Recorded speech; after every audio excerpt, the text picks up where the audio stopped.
Hi there folks, welcome to Dunsy's Guitar World. Welcome to another guitar lesson. This is from the album Blackout and the band are, of course, Scorpions. So like all my lessons, this is simply how I play the song. I'm not saying this is the definitive version of how to play this. So first of all, let's address something very important. The tuning. So the tuning on the Blackout album, as far as from memory, is all standard tuning. Now, when you play this, based on the album version, this is very much in F sharp. Here's how I would play it like the album version.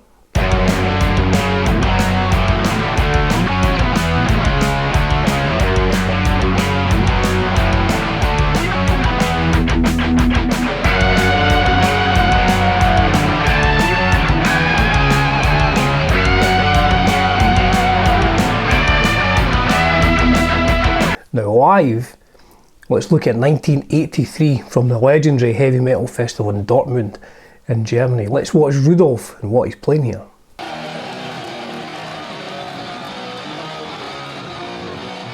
So he's very much playing that.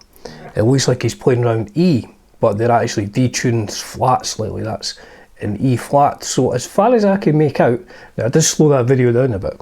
As far as I can make out, this is what Rudolph was playing live in 1983. And remember now, this is tuned down a half step, we're in E flat. This is what I think he's playing.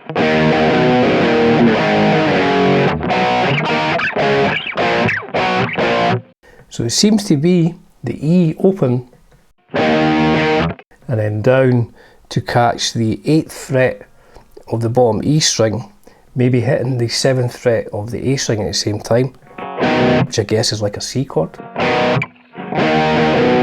The next chord, it looks like he's just hitting the 7th fret across the E and A strings, down to A power chord, down to a G power chord. So that's what it sounds like he's playing back in 1983, but the song is very much around E, albeit they're tuned to E flat. Now if we look at footage from 2015, they're down an extra half step, so they're all the way down to D. And he seems to be playing the same thing, but obviously it's down another half tone. This is what it sounds like 2015.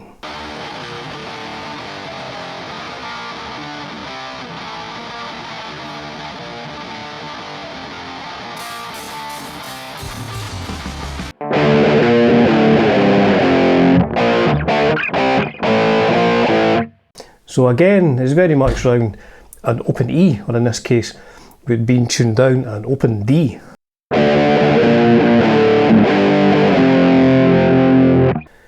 So that seems to be what he's doing in 2015. Again, is very much around an open E string. But the version on Blackout, on the studio version, for whatever reason, does seem to be, if you're playing in 440 standard tuning, does seem to be around an F sharp. I don't know if it was maybe speeded up on the backing track or something like that. As I say, the whole album from memory seems to be in standard tuning. So my point is, it's a long-winded intro, but this lesson here is how you would play, or how I play Dynamite, the studio version from the Blackout album. If you wanted to play along with any of the live stuff, you know, worldwide live, then that's down in E flat, and he is playing round, I guess, in the key of E, or E flat, in that case, using open strings. So that's my explanation. If you want to play the studio version, then this is perhaps a lesson for you. If you want to play along with the live versions, then that's a different kettle of fish, as we say in Scotland. Anyway, let's finally get on to the lesson. Now, the song is built around one main riff from this F sharp chord. I'll play the whole of the main riff slowly. It's kind of in two parts, but I'll play the whole thing slowly to begin with.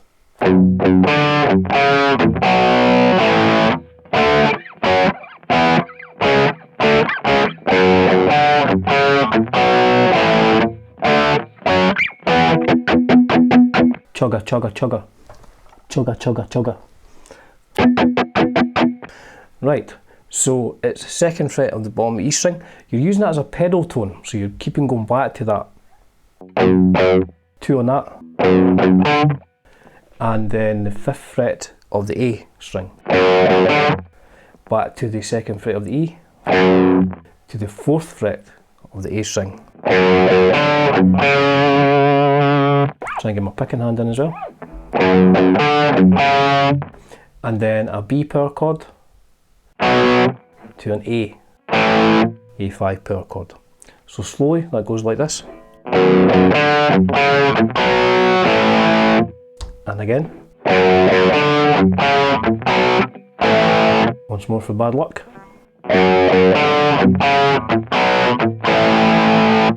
And then this part. So these are all just power chords, just the 5th fret of the A string, 7th fret of the D string, the D chord, up to an F sharp power chord on the 9th fret of the A and 11th fret of the D, down to an E power chord, down to a C sharp power chord at the 4th fret of the A, 6th fret of the D, and then back up to a D power chord. So I'll play that slowly.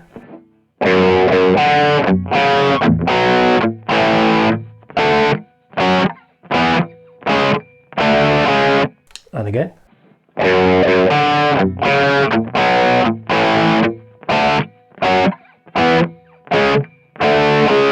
That's the first part of the main riff. Second part, slightly different, same beginning.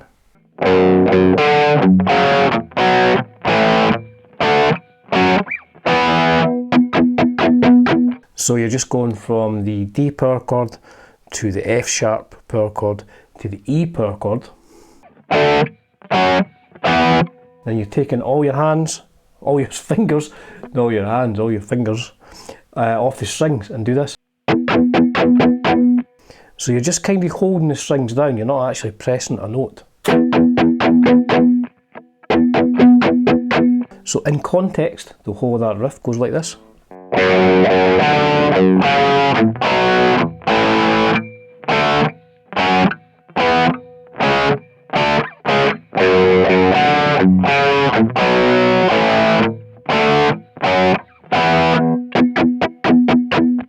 One more time.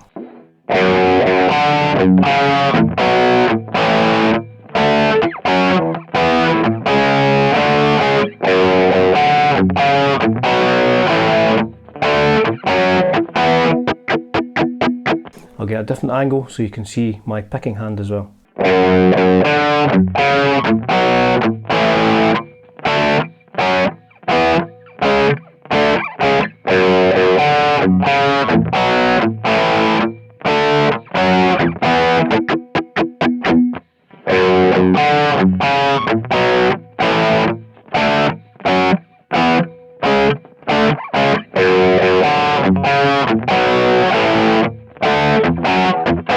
And up to speed, it goes like this.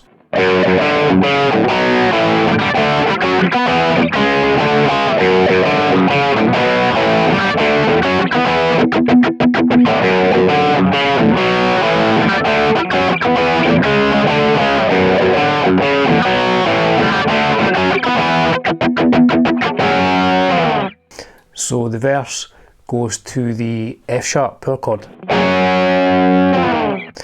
And then the drums, bass keep going, and Klaus is singing, then it goes from the E to the F sharp. Now there's a different riff underneath what Matthias is doing in the solo, and here's what Rudolf is playing. So again, it's just power chords, and it's this.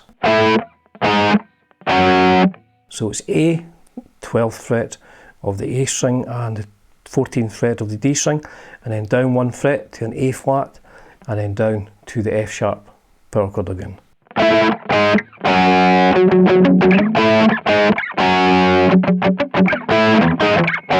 He plays that 3 times and then goes from the D to E power chords.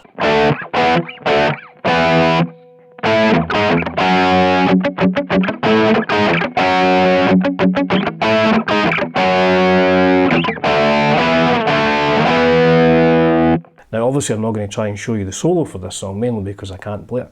Matthias is a great player, really melodic. This is a great solo, which I can't play. But at the beginning there are some unison bends over the main riff, and I'll quickly show you how that goes.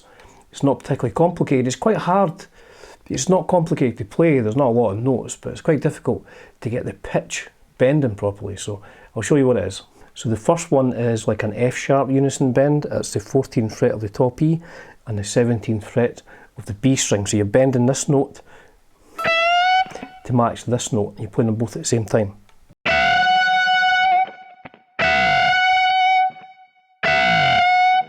Move that whole thing up 3 frets, so you're playing like an A unison bend. And then back down 1. So that whole thing is.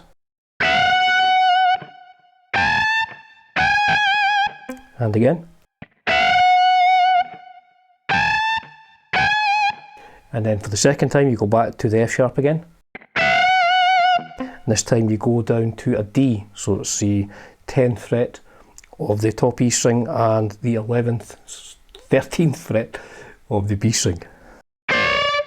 And then up to an E. So that second part is this.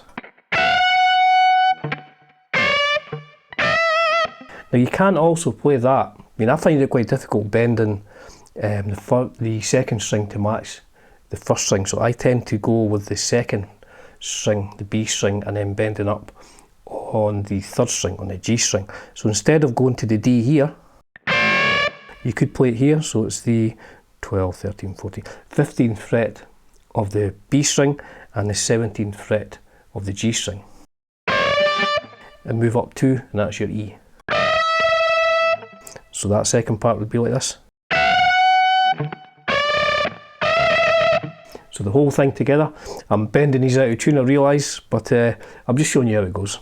You have to learn how to play this. You have to tune your ear in to these notes being bent properly. So the whole thing slowly goes like this.